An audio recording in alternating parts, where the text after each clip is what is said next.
Okay, this is our project. System 55 Cancri is a binary star system 45 light years away from Earth. Our program aims to provide more information about this little-known system through an interactive simulation.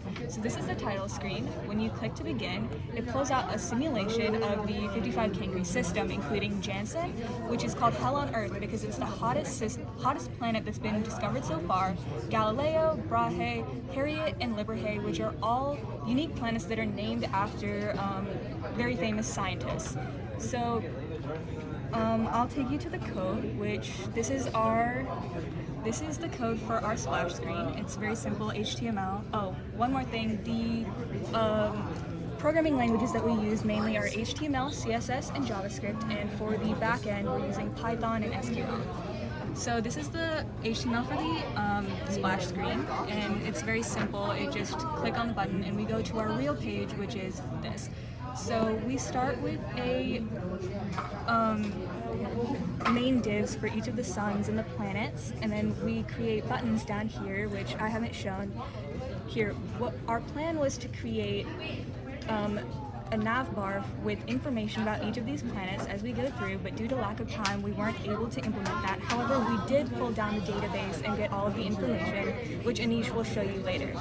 So these are the nav system, these are the divs, but most of the interface is created through cascading style sheets, or CSS, and this is the CSS page that we have. This is the CSS page that we have.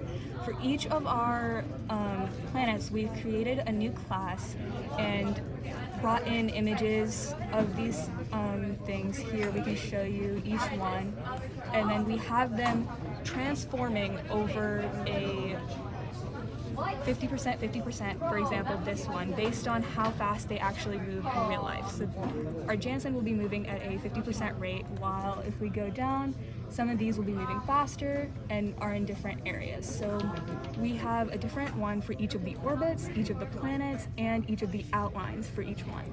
So you can go through, we can see all of these. And then this down here is for the buttons in the sidebar. So we have the links, like on hover, closing the button, opening the button, all of that. And this is these bottom buttons that you see down here. So now I'm going to hand it over to Anish to talk about our database and how we are getting the backend implementation. Okay, so this is our database right here. And in our database, I made two tables. So this first table just names the planets and where they are from the sun, and it's called FF Cancri. And then this second table right here, which is called Planet Info, details information about all of the planets that we would have put into our website if we had enough time. So more about the Python backend. And so up here, so the backend that we use is called Flask, and it uses mainly Python. And also we imported a library called TychoPG2, which handles Postgres SQL connections. So here we're connecting to our database, and here, and ignore this code up here. If we look down here,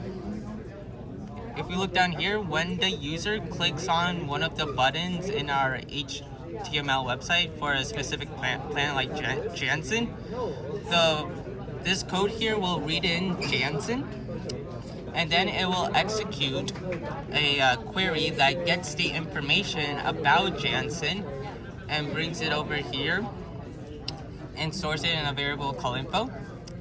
And then we return a render template, which will render solar index again and store a variable called info with the info that we got from the query. So then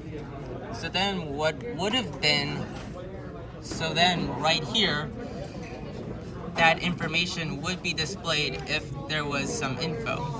And since there would be some info when we rendered that template, all of this information would display. So the name would display, how it was named, discovery, and some facts. So that is how we would have implemented our backend if we had enough time.